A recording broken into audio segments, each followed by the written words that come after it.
And if we ask the stars what they mean, what would they say back to us? Welcome! You want to go on a card journey today? Give me some of your time, and I'll give you some of your story. Well, let's see what the cards say. Hey there, Sagittarius. Welcome to Quick Place Tarot. My name is Corey, and I'm going to be your tarot card reader for today. As a set of quick announcements, please be sure to like, comment, subscribe, and hit the notification button. That way, when uploads are made, you can see what the stars are trying to say to you. Also, if interested, individual reads are back up and open. Either message or email me directly. Link is on main, and we'll set it up, okay? So, Sag, what we're looking at in this round of reads, this is going to be your career reads for the month of July. Here, I'm defining career as not simply the labor that we put in, hours on the clock, a wage, etc., but the partnerships we want to make, deals we want to broker, ventures we want to go on, what opportunities are available to us, all new or otherwise. And in that effort, the labor that we put in becomes what we hope to get back in return. Sometimes it is just coin, but oftentimes it's a lot more than that. Right. So as a preamble to this read, Sag, take what resonates, leave what doesn't, but don't always be so willing to reverse. At times, even it's difficult to understand that I, as your tarot card reader, I'm not here to misguide you or mislead you. Trust me, I got 12 sides to work with and none of the time to lie to any of them.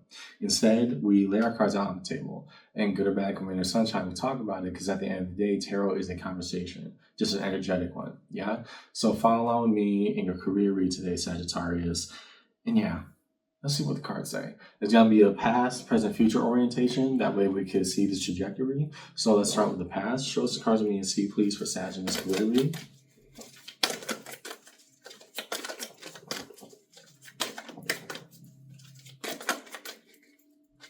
What are the cards we need to see, please, for Sagittarius in the past orientation on this career read?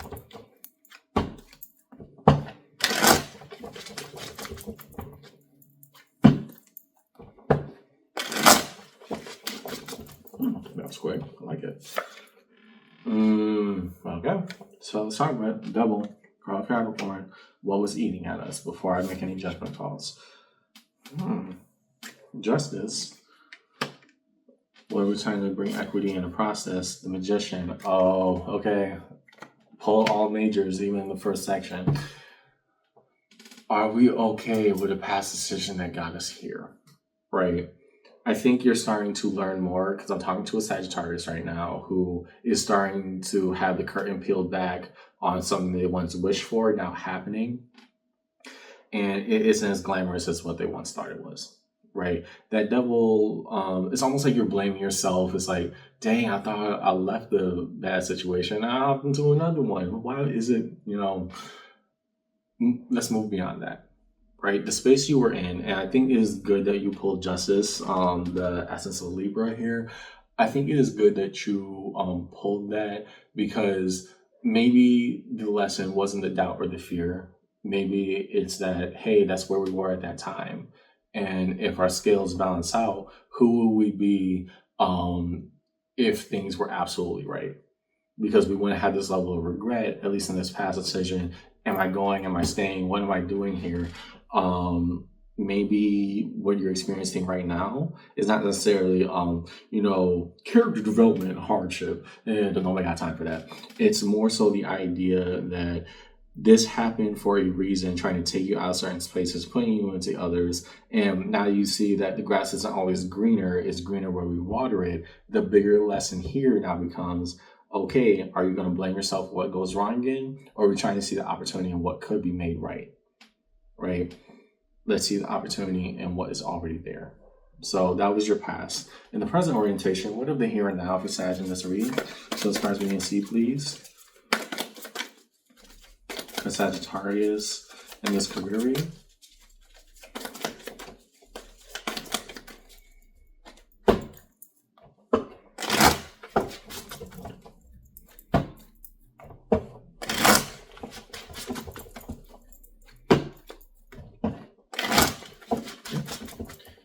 Down the middle in the here and now, we have Page of Pentacles, the willingness to try, the willingness to see things out.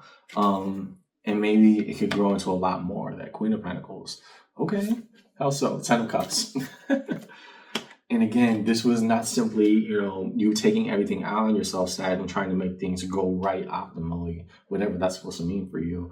It's more the idea that when we understand maybe I had to leave wherever I was and get into a different position for a reason. I am here for a reason now. Dang. Sorry, there's a dog in my building that barks very loud, almost on cue at later times of the night. And I guess this is on cue. I wonder, are they feeding him? Yeah. Normally he calms down in a bit. But back to the point, Sag. The opportunity that you see right in front of you is actually what you're supposed to do all along. You're here for a reason. Now I want you to find it, analyze it thoroughly, and then move accordingly, right? Opportunity everywhere. I want you to see it, okay? So in the future orientation, show us the cards we need to see, please, for Sagittarius in the future orientation. What are the cards we need to see, please, for Sag?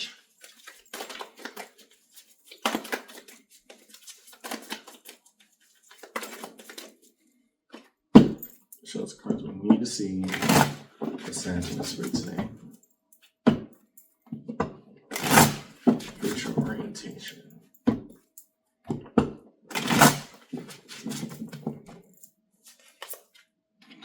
Okay. So addressing the notion of powerlessness, the Eight of Swords. Why is that popping up? Six of Pentacles, an everyday investment. Good. Intentionality, the Two of Wands. Underneath it all, Ace of Pentacles. Okay, I like that. That's a complete shift. Let me explain why. So in the future, we learn that it isn't simply, quote unquote, the devil on our shoulder, the things that are, the logics, the models that are holding us back. It's that the only way that we make it better, nothing changes if nothing changes, right? And so the attitude that you originally said, maybe this is another, crapshoot, maybe this is another inevitability. In the present, you actually had to change your heart. You said, nah, it's not going to be all misery here. I left one place and saw miserable before. We're not doing that right now. And so in the future, Sag, we're saying, whenever I feel powerless, I got to remember life changes where I make it happen. Right. And so whatever opportunity is laid in front of me, it's in front of me for a reason. How can I make the best of what I've got? Right. Nothing changes if nothing changes. I think that's going to be the title.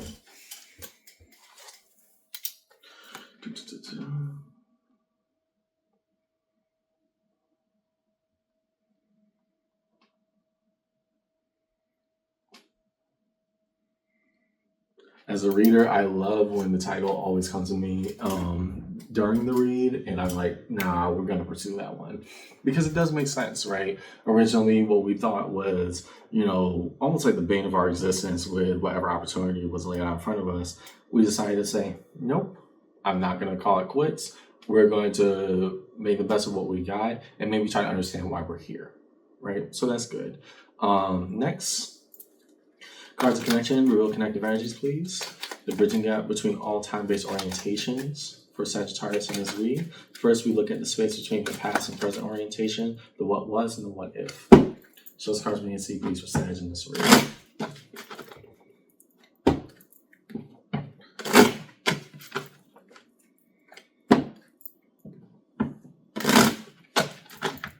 Yep. In between then, Six of Cups. Okay. So a meaningful soul bond connection. Why so? The Page of Pentacles. And Death. Card of Scorpio. Here I like it because of context. Sometimes death, especially in a career read, can be kind of testy, but giving where you were to where you are, death here just means transformation. So I don't know who that Six of Cups person is for you, Sag, but whoever they are, they reminded you of who you are, right? They gave you the most solid stage level piece of advice that led you up to the decision where you are here and now, saying, nah, I'm not calling it quits. There's got to be a reason I'm here, and actually living and following through with that, right? I don't know who this person is, you Sag, but they really kind of put things into perspective and kicked you into gear all the course of one conversation, right? The biggest reminder, you got to try, and then you try. That Page of Pentacles going from that in-between space to the present. Okay. Next, show us what is held between the present and future orientation for Sagittarius in this read. What is held between the what is and the what if. What are the cards you need to see, please, for Sag in this read today?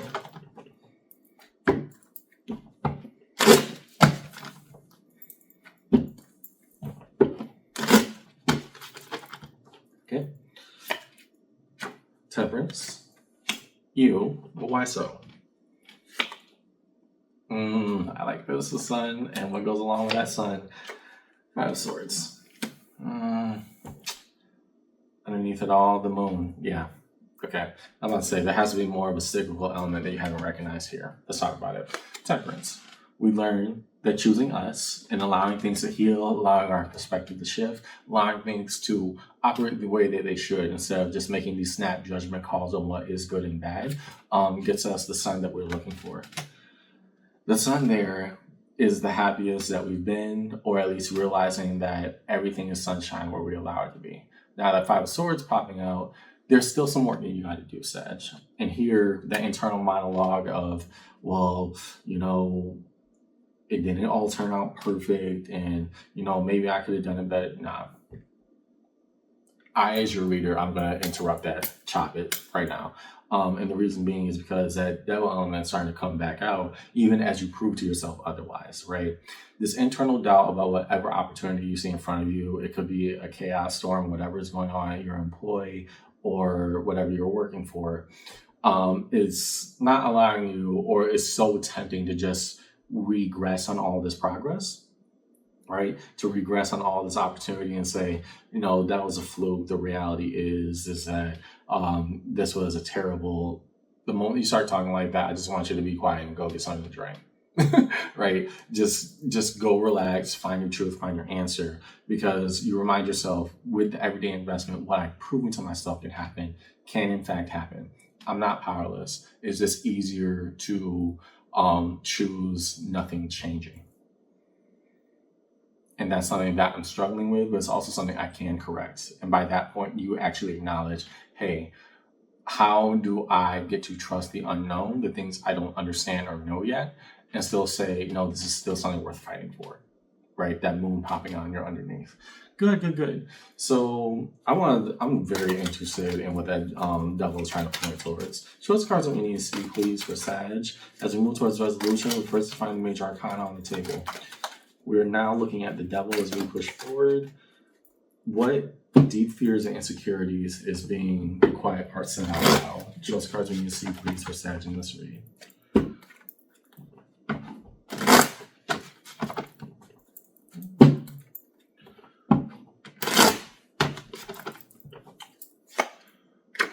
Three of Pentacles. Okay. I'll bite my tongue on that one because I gotta see what the other ones are. Let's go the Magician. Seven of Wands, hesitant about what we're actively trying to change. And now Injustice, Six of Pentacles, let things play out as they should. Do the everyday investments, do the work. So why am I having such audible sighs at the Three of Pentacles coming up behind the Devil, Sag? You have your co-workers, they will not always be your friends, right? Your collaborators are not always meant to be your friends. There's work to be done here. And so that devil trying to speak out loud is that, is it the environment? Is it that I don't have my work bestie? These are very trite things in the grand scheme of what you're trying to ask for. Because with that Magician, you were asking for more, and then you got more, and then you said, whoa, what are we doing? Right? That Seven of Wands became guarded towards what you were actively saying that you wanted to manifest. But Justice popping out with that Six of Pentacles is that, no, the everyday work is what you asked for. Now it's time to go do it, right? If we are allowing these very amicable work or partnership, collaborative relationships to outshine your purpose there, then we have to ask, did we lose the plot?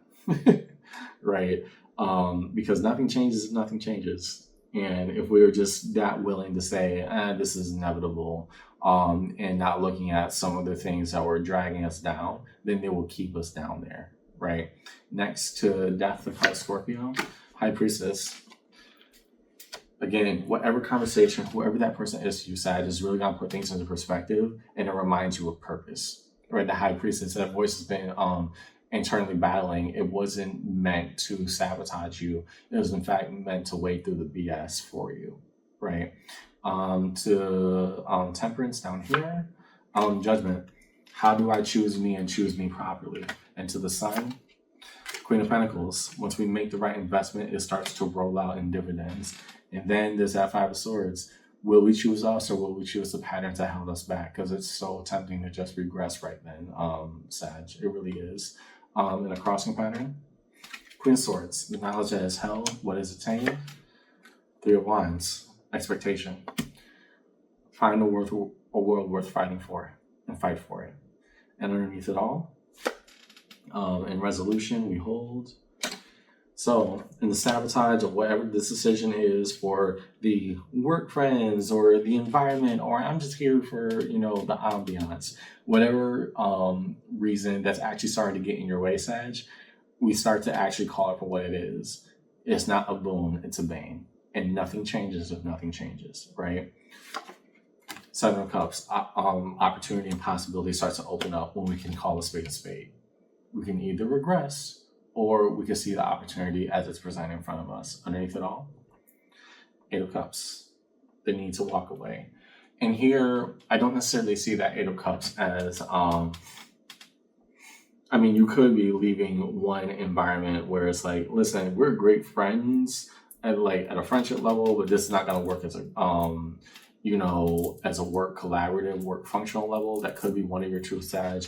I'm more seeing that as we are walking away from these things that are holding us back. I'm choosing me. How do I do that properly? I start to call a spade and say, no, us taking extended breaks and going out all these trips and doing these unnecessary things while we have a job to do is actually making my work harder, right? I need to hold myself accountable and say, either this environment is totally not for me, in which case I gotta bounce, or how have I been getting my own way, and who and what do I have to leave behind in order to find me again, right?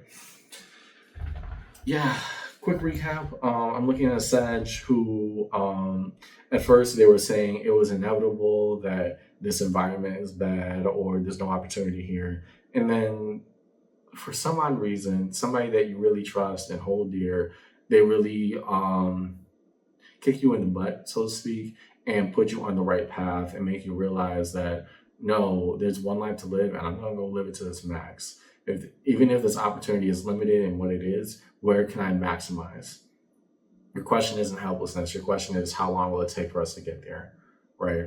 And once we know, we can't unknow. So the path in front of us, either we see the beauty in the opportunity or we let it slide knowing that we could change it. That's what I got in your read today, Sag. I hope this conversation helped.